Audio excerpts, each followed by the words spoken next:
So we'll quickly move on to our next session, session number 22. So Mr. Satish Nayak Garu has joined right now with us. So he's going to talk upon case studies on reinforced slopes. So before that, I would like to give a brief introduction, like always, about our speaker for this session. So Satish Nayak is currently working in the field of geotechnical engineering since 1986. He runs Best Geotectonics Private Limited, based in Mumbai for the last 10 years, which is into design and construction of geotechnical applications, of which major works are in geosynthetics. He worked for 11 years with Simplex Infrastructures initially, and later worked with some major geosynthetic and reinforced soil wall firms for 12 years. He has been involved with key projects both in India as well as in Bangladesh, Oman, Malaysia, and other countries. Satish Nayak obtained his BTech in civil engineering in 1986 from the MS Baroda University. He later did his master's in construction management from NICMER, Pune, in the year 1994. So, with this, I welcome Satish Nayak, sir. Now, I would be giving you Thank the you. status of presenter. Fine. Okay. Sorry for all the trouble that was caused now. So, what as Professor Rao said, I will be talking on my practical experiences with designing and construction of reinforced soil slopes. But I thought I will it will be with soil reinforcement with geosynthetics. So, what's a reinforced soil retaining wall?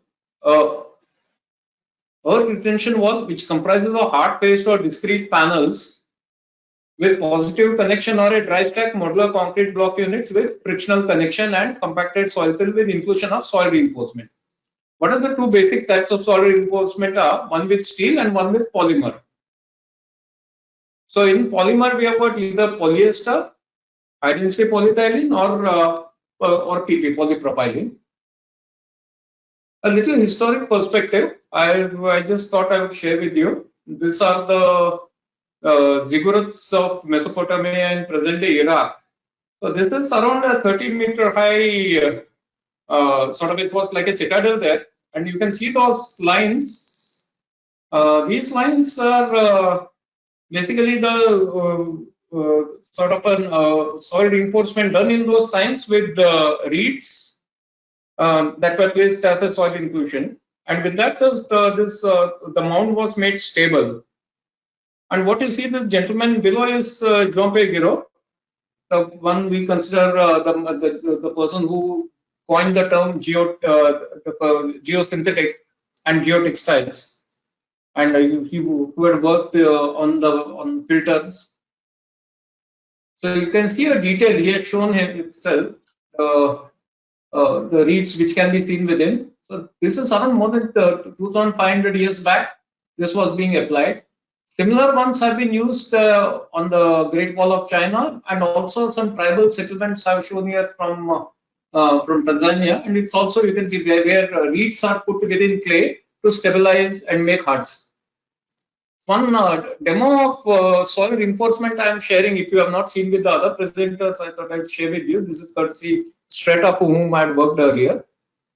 So here, taking a box confinement, and we are placing some aggregate type soil material in it. Its little tamping is done, and you have this hefty fella standing over it, and you can see it very close by. Now, once you remove the lateral confinement, what happens? You find the whole system having a collapse. You can see it much closer here.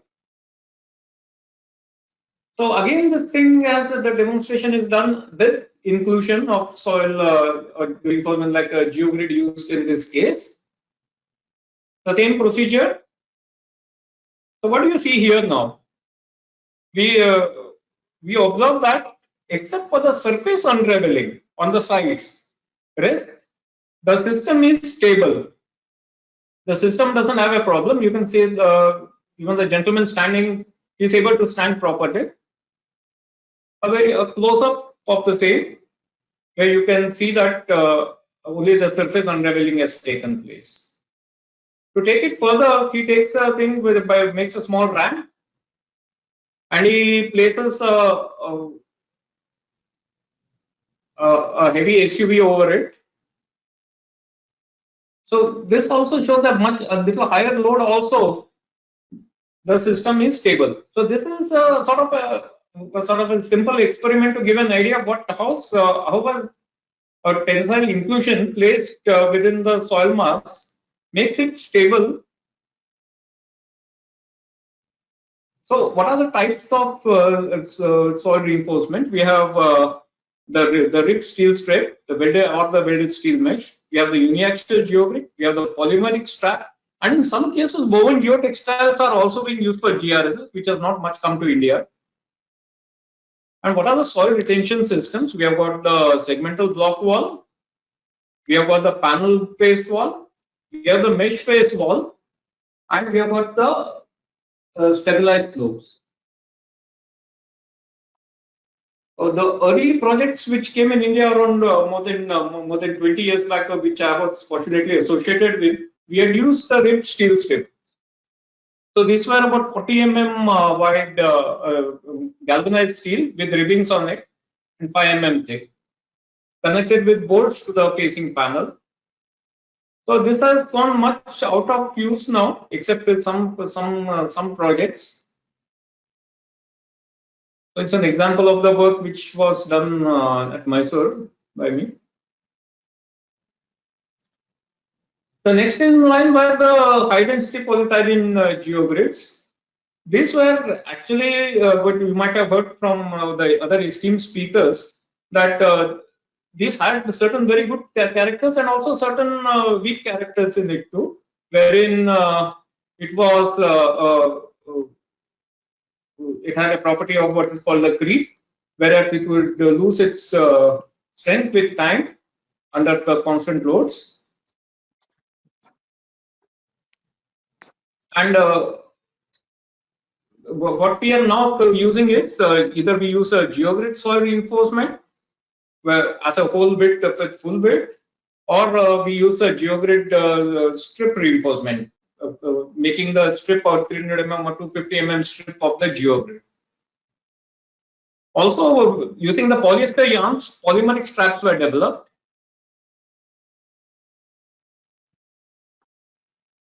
So these are the projects we have done with straps, polymeric straps. So we have a thing called with this panel-faced reinforced soil walls. So I just wanted to share with you the map where we had used fly ash as a reinforced soil backfill. So this is you can see at the background is a thermopower station which has a good amount of fly ash or pond ash, as we call it, as was available, and it was used. This is near Nagpur at Khapageda,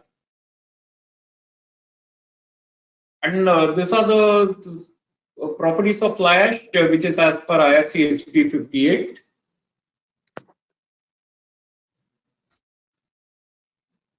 So normally we have found the material that's available in most of the thermopower plants fit into this criteria, and a few advantages that we get with fly ash is one is the angle of internal friction. As you can see, is much on the higher side. We get around 35 degrees, 36 degrees. Of course, we are restricted to using it as 34 degrees as per the standards. Also, the density of using pond ash, which you can see here, it's around about less than 15 kilonewton per meter cube. By which the advantage we get is we have a lower loads that are coming on the foundation, by which we can control settlements to some extent by using, in case the soil is weak, and vice versa. The usage of geogrid within is much lesser amount of geogrid can be used because of the lower density as well as the higher frictional characteristic of the pond ash.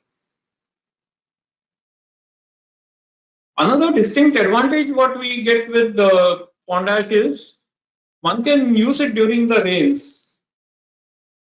See, the particle sizes within are almost like fine sand to coarse silt.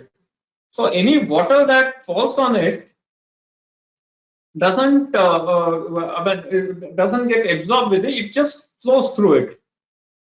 So that one distinct advantage of using fly ash or pond ash for reinforced soil fill. So here is the grid connection, how our geogrid is connected to the panel, so the positive connection. That's with a heavy rolling of fly ash fill. We do light rolling at the edges and corners. So it's the finalized wall, the completed wall is shown here.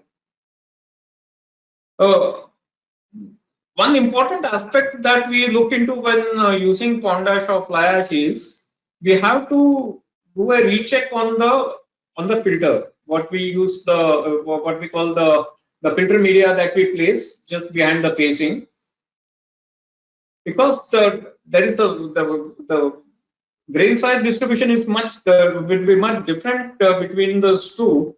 For that reason, the filter analysis has to be conducted, and if it is not fitting within the prescribed criteria, we may have to provide an interface layer of a non-woven geotextile between those.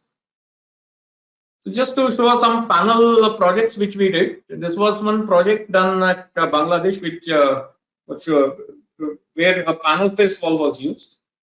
But here again, the soil at the project was a typical Indo-Gangetic soil, which was very fine sand to silt, and because of this, we had to be very much careful in, and the water table itself was on a higher side. So we had to ensure that we don't go much deeper within, and we had to provide a bed of aggregate bed was provided at the base over which the reinforced soil was constructed. Sharing with you beyond the typical bridge approaches, this is for a real estate project where a panel face wall with geogrid is being used. And from panel face walls, we come down to the block face wall. Blocks are small units, much smaller, much lesser in weight compared to the panels, which are around 1 ton. These are around 30 to 35 kgs or easily handled. Typically, we have to ensure that the grid is laid with the tensile strength perpendicular to the wall face. So the various type of blocks that are used, and one has to ensure when using a block, it's much easier to use it when the alignment is in a curve form, which may be difficult in the case of a panel which is of around 1.5 to 1.6 meter width. So using a block which is around less than half a meter, it's much easier to place it. Connection between a geogrid to a block, it's more of a frictional connection. The pins that you see are used for alignment. Showing some pictures of some project which we did at this is in Maharashtra, Akola, where the maximum height was around 11 meters. Similarly, we have done a flyover approach in Oman at Salalah. This was again done with the block faced wall. So from the bridges, wanted to show some application that we have done where the reinforced soil were designed for underwater. Sort of the design was done with underwater for underwater application. So what you see here is a dam, and incidentally, this dam is in Oman, where it is the dam is used to sort of recharge an aquifer, because Oman being in the desert, the Arabian desert, receives very less rainfall, and whatever rainfall comes, it is better to utilize it to recharge the aquifer. So what you can see is here, this is the upstream side where the water is going to be confined, and this is the downstream. So the upstream, the water levels will come till this top, and where there is a weir, then the water will overflow once it reaches that point. So this wall itself here, what you see, had to be designed for total submergence. So when we designed, the various criteria that we had to check was total dry condition, The second was full reservoir condition, seismic condition. But what decided the actual the worst possible scenario was sudden drawdown. So what happens there typically that it suddenly rains, and when there is a lot of flooding, you might have seen in the YouTube videos, the rains in the desert. It rains very heavily. There are floods, and you will have water stagnation at some point, and suddenly the water will start receding. So in these conditions, you get a drawdown, and for this drawdown, we have to design for the basic critical point was for the design was for drawdown. So what are the difference what we have done here? So we have used the geogrid at much closer spacing. That is one.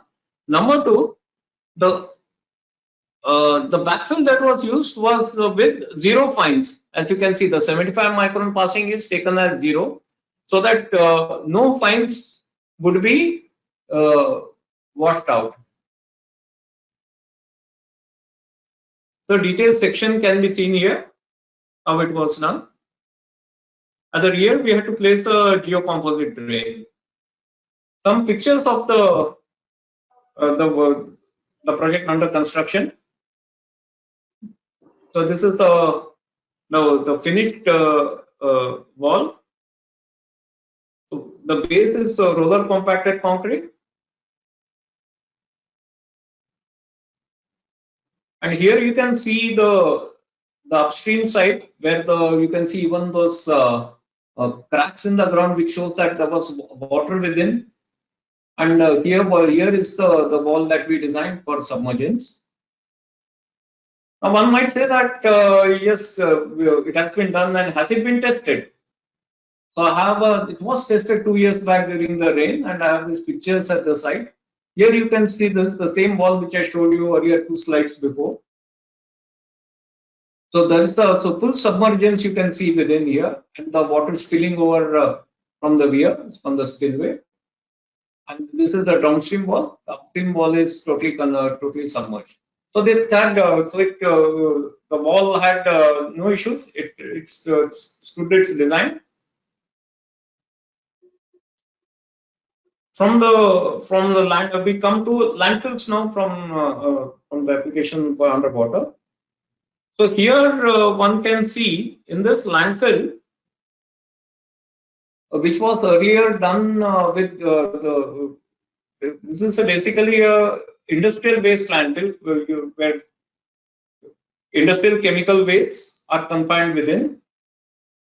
The earlier 4 phases, it had a earthen slope was left, but when it came to one part where much less land was available, so the authorities decided to go for a vertical phase, by which they decided that let us go for a reinforced soil wall, and so that much less space will be wasted, and so we designed it as per the requirement.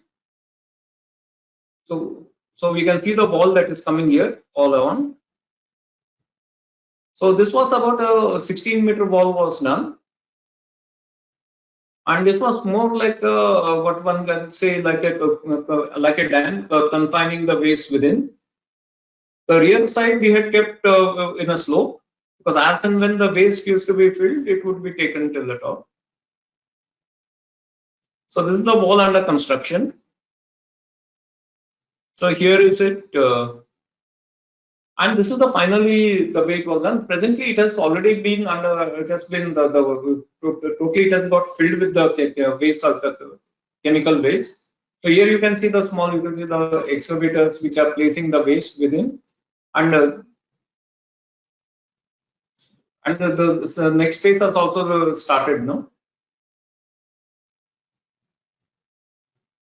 Another one wall I would like to share is a wall done at a water treatment plant at Oman. Incidentally, what one can see is the we had to incorporate a staircase into the wall. This was done again with a block facing. So this you can see a staircase under construction, again done with the reinforced soil wall with block.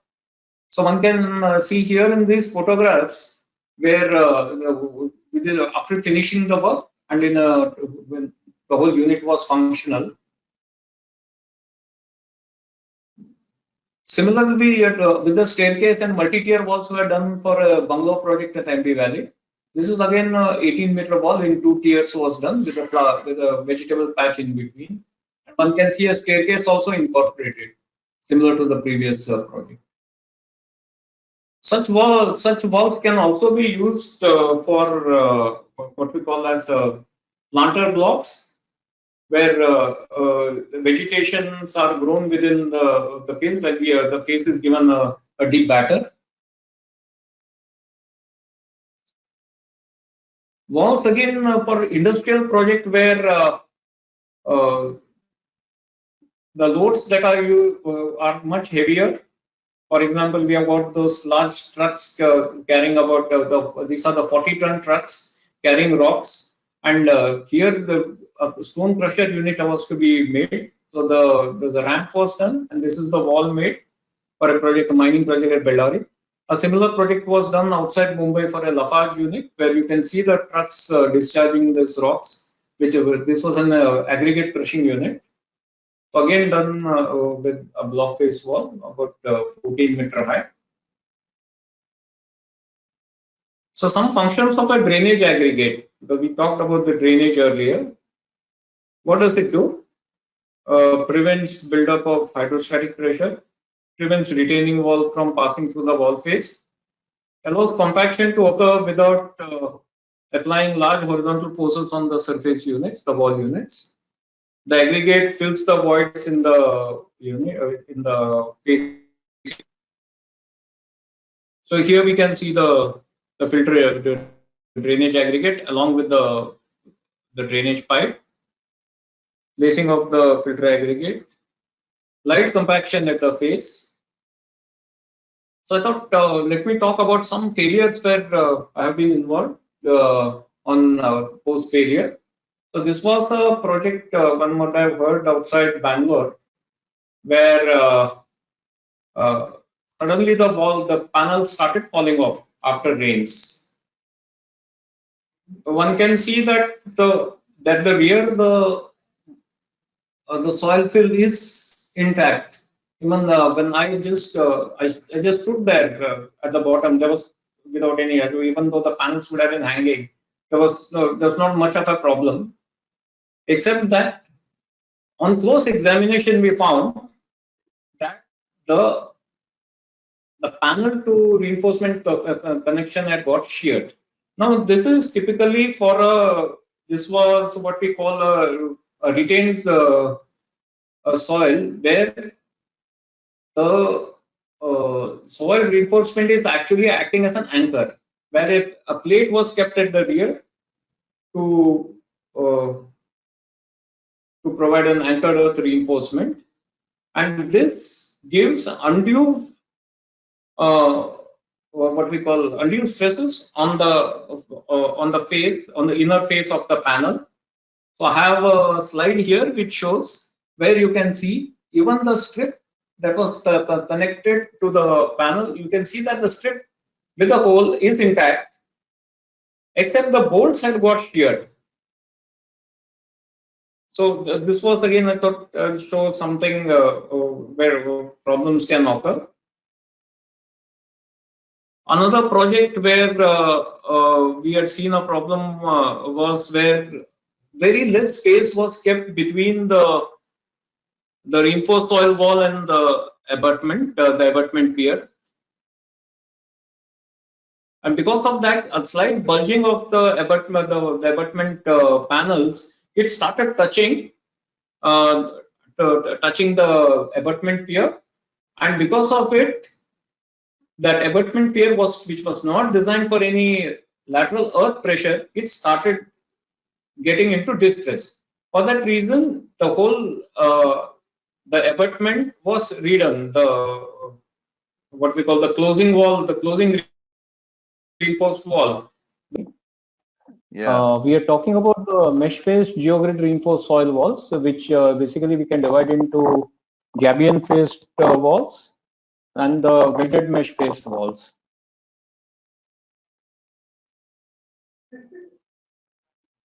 The gabion-faced geogrid reinforced soil bridge retaining wall is basically we are using a gabion facing, which is a 1 meter wide gabion facing. Okay, what we talked about was the mesh-faced geogrid reinforced soil walls, and we are having this the two types: gabion faced walls and the welded mesh-faced walls. Now with the gabion faced reinforced soil walls, this we are using in a bridge abutment. What we go for is the facing is of a gabion filled with stones is typically what we have in a gravity gabion, but we are using only the front. We are using only the front part. The gabion is used as a facing itself, and it is reinforced with the geogrid at the rear. Just showing you one of the projects that we have done on the Shillong bypass. So this is a bridge abutment that was done with a gabion faced geogrid soil wall, and this is another view of that. And to make it more appealing on the face, in this project we have used gabion with a soil bag at the front, in which we had put seeds as per with fertilizer and soil. Using that, we were able to get a green-faced gabion, and a rear it would be having the normal stones, but the front would be made greener. So from a gabion face, we come to the welded mesh. A welded mesh is designed at what we had designed it at 85 degree. It is designed as a wall. The difference is when we design as a wall, we have to provide a drainage at the front face, and also it is beyond 70. That is between 70 to 90 is designed as a wall. Anything less than 70 is designed as a slope. So what we have used here is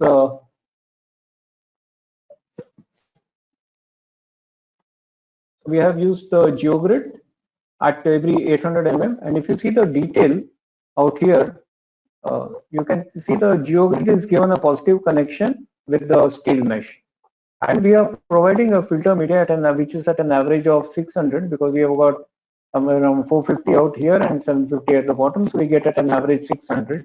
So this, we provide a filter drainage media at the front face, and the rock fill is typically between 150 to 200 like a gabion, but we are using a welded mesh.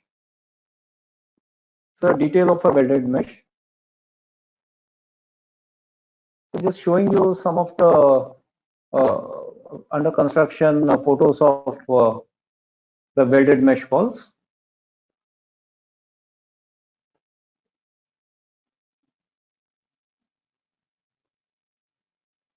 So as I said, when we are doing it less than 70, we design it as a slope, and in a slope, what we are not providing any filter media at the front face, and rest is the same.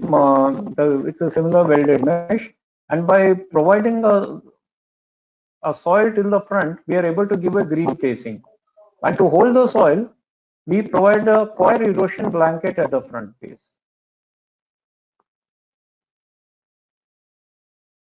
You can see some of the photos of when the work was being done.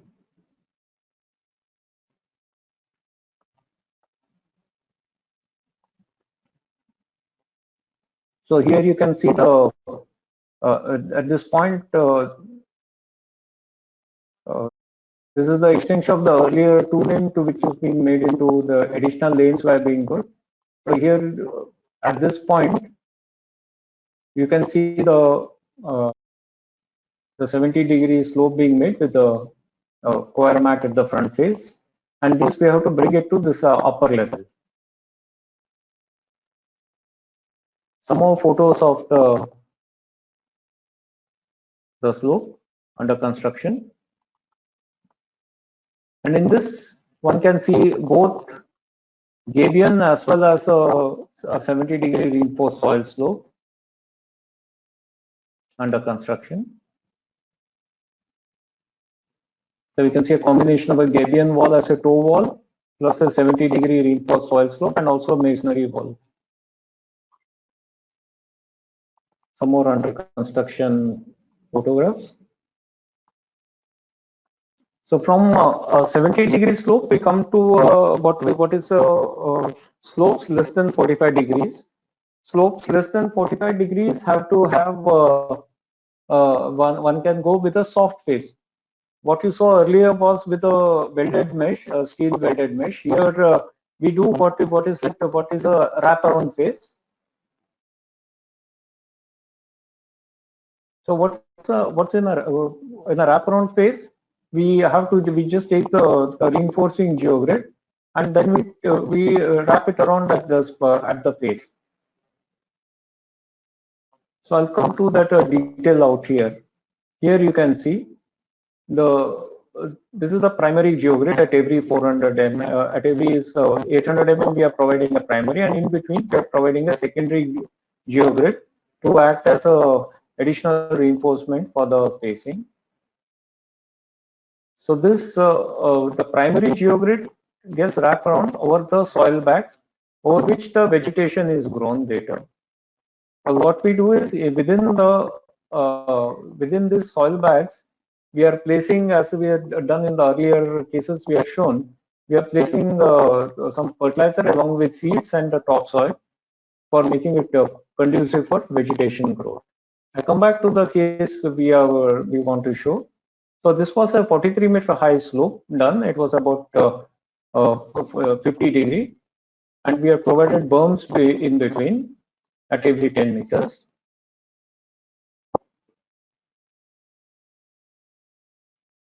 So what you can see here is the original earth. The original earth face can be seen here, and we started with the toe wall, and from toe wall was made of gabion, and then we constructed this slope until to reach the required finished road level.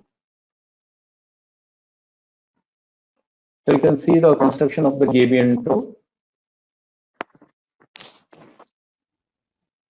Detail you can see at the gabion at the bottom, and here you can see the first tier has been done at the base, and the subsequent tier is being done after the first 10-meter height. About 18-meter height is completed, and we have to reach till this top out here. About 27 meters has finished, and you can already see the bottom is being greened. And we have reached the top level, and the road finishing work is being done. And this is the post construction. It has got green because of the soil bags placed at the front, and the traffic is also plying.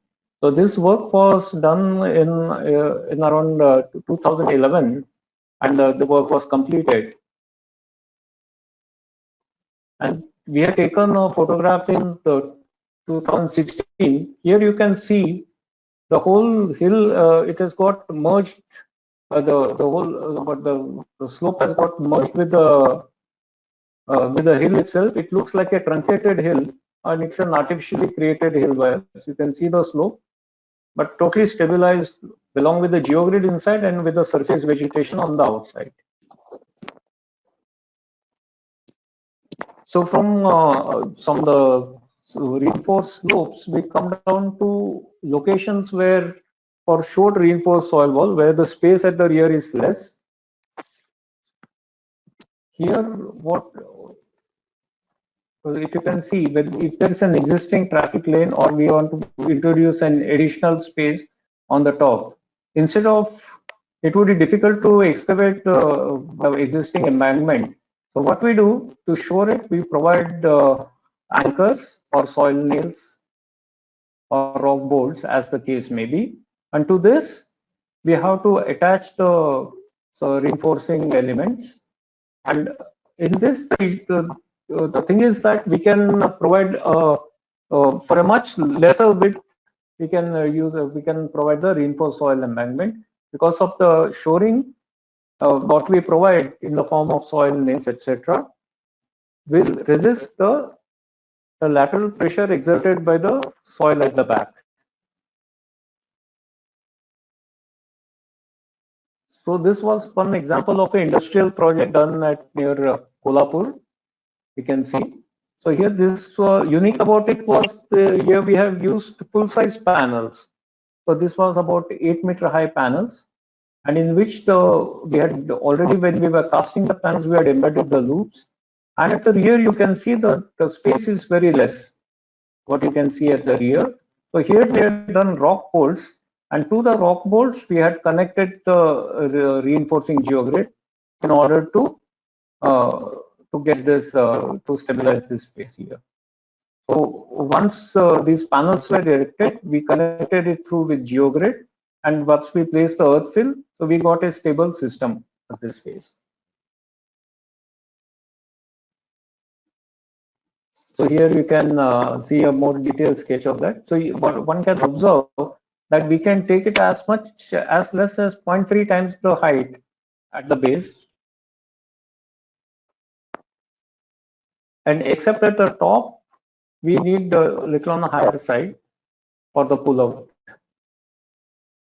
So what we have seen is in this, the later on of the presentation, what we showed, we did the reinforced soil slopes. We started off with the Gabion face walls. We did with the steel mesh face walls. Then we came to the 70-degree slope. That is between 70 and 85, which were walls. Between 45 and 70, which were designed as slopes, and less than 45, which were designed as soft face slopes. What we did was the what we did was the shored walls, where we have utilized soil nails and anchors to stabilize the rear face. So I conclude it here.